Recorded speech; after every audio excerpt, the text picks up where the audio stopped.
Mark Bell, SuperTraining.tv, Super Training Gym, the strongest gym in the West. This is my CrossFit crew. Got a couple of these guys training on this day. Sometimes we have up to about 6 of these guys, but on this day we had about 3. And what they're doing on this particular day is they're doing some low box squats. That box is about 12 inches, and not internet inches. That box is about 12 inches, and it's they're also using the safety squat bar. The safety squat bar makes the lift more difficult in a lot of ways by just changing the center of gravity and by kind of forcing you forward. You see how they're kind of all sliding onto their knees a little bit. What that'll do is that'll make you round over as the weights get a little heavier. We also added chains. The chains help to accommodate resistance. The weights are lighter at the bottom and heavier at the top. This allows them to handle a little bit of an overload, which is extremely important for these athletes. These guys are guys that have a lot of other athletic things to worry about, and any chance you can get to load them up with some big weights is great, because once they start to learn how to fight, how to strain through weights, then they really make some outstanding improvements quickly.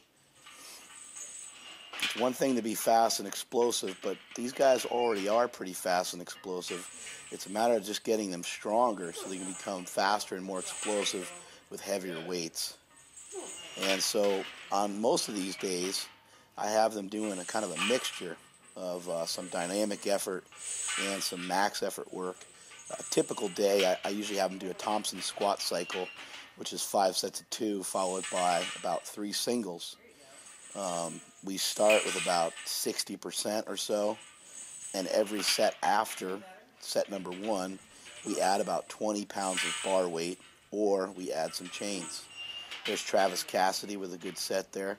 Travis is really strong. He's only about 170 pounds. This is Ben Alderman, who owns CrossFit Gold. He also owns a CrossFit in Woodland. And also, this is Blair Morrison. Reebok sponsored Blair Morrison. Blair Morrison has been training with me for about the last 3 months, and we've seen a lot of great improvements from him as well. Each one of these guys kind of has their own special traits with the lifts that they're good at. Travis is really good in the deadlift. Blair is a little bit better in the squat. Ben has gotten a lot better in his deadlift. He's also making some progress in the squat, but he has a sticking point, which I think you'll see right here. He's mainly a quad guy. He doesn't really know how to use his lower back. He doesn't know how to use his hamstrings, and his body does not want to lean into the weights at all, which is okay to do. A lot of people don't really realize that it's okay to do that. It's okay to use your lower back to do a squat. You just got to kind of learn how to do it. So here comes Travis again. It's great having these guys all together, all pushing each other. They're great competitors, and they all compete locally. They all have gyms locally. Travis is one of the owners of East Sacramento CrossFit. And it's great just to have these guys around, have them competing against each other, basically. So now we raise the box height up a little bit, trying to cut these guys a little bit of slack. And again, he gets that same spot. He's laughing at himself. He's like, man, I'm an idiot. But we have made tremendous progress in him fighting through that spot. It's definitely gotten a lot better. It's a matter of being able to strain through a weight for a certain period of time. You see Blair staying on that low box, and it was tough for him to come up with that second one. For some of these guys, when they get more depth, they actually can use more of their muscle, and they can get a better stretch reflex.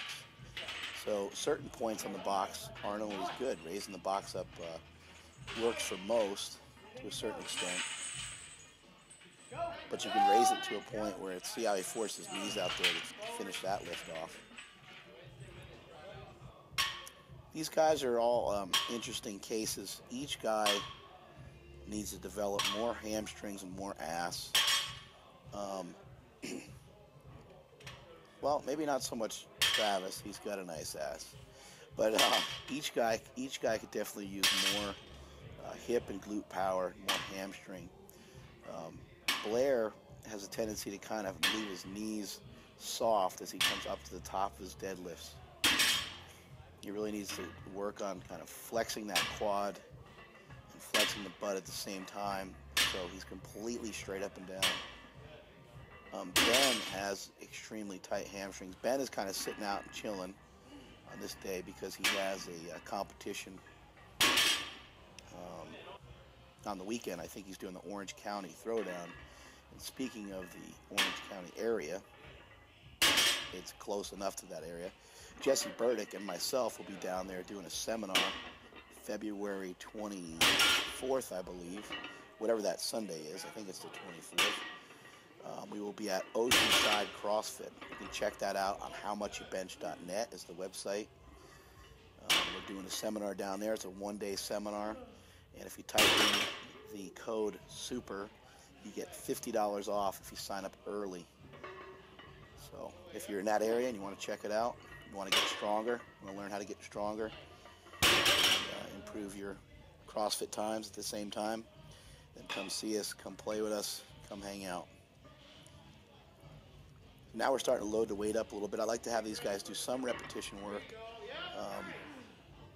Even if they are working up a little bit, I like to try to make things a little bit challenging for them. This is about 465 we got on there now. It's going to be a long day, all the squatting and pulling. I will have to admit, as a coach, somebody who mainly over the years has either done regular personal training working with, and here I'm trying to teach Blair to kind of straighten those legs out and cut into those hamstrings more. And it's just very difficult for him to do. His hamstrings just don't want to go into that range. But what I was about to say is somebody who's done some regular personal training, working with housewives that want to lose 10, 15 pounds, working with your average Joe Blow who grew tits while working a desk for 10 years, and then also kind of transitioning into being a giant meathead power lifter and working with power lifters and also football players. This is a unique situation that I'm dealing with, and I'm training these guys. It's very difficult for me to pick weights for them, even though I've been working with them for a few months now. Sometimes I'm right on target. On this workout, I'd have to give myself a C because that's pretty much the best grade I ever got. But I have to give myself a C because I did not do a good job of selecting weight for these guys. So some days are better than others when you're coaching people or when you're training yourself. But you got to learn from each situation. You got to learn from each day.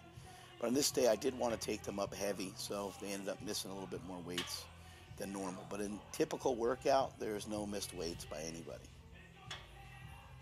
So make sure you guys understand that. So now we're just doing some repetition work off a deficit, basically kind of a stiff leg type movement, trying to really get into those hammies a little bit more. See how that kind of basically forces you to use your hamstrings and butt. His shoulders are below where his hips are at the start of that lift. So you don't have to, be so crazy flat backed, and you don't have to, be totally straight up and down. Your legs don't need to be locked. You can have a little bit more of a soft leg there, but you do want to get a nice stretch from the hamstrings to do those correctly. And we just finished up with some assistance work. I have these guys do ab work, sometimes weighted, sometimes just like this. We oftentimes will do planks. On this day, we just had him doing some of those sit-up type deals right there, and he was also hammering out a hammer strength row. That is it from supertraining.net.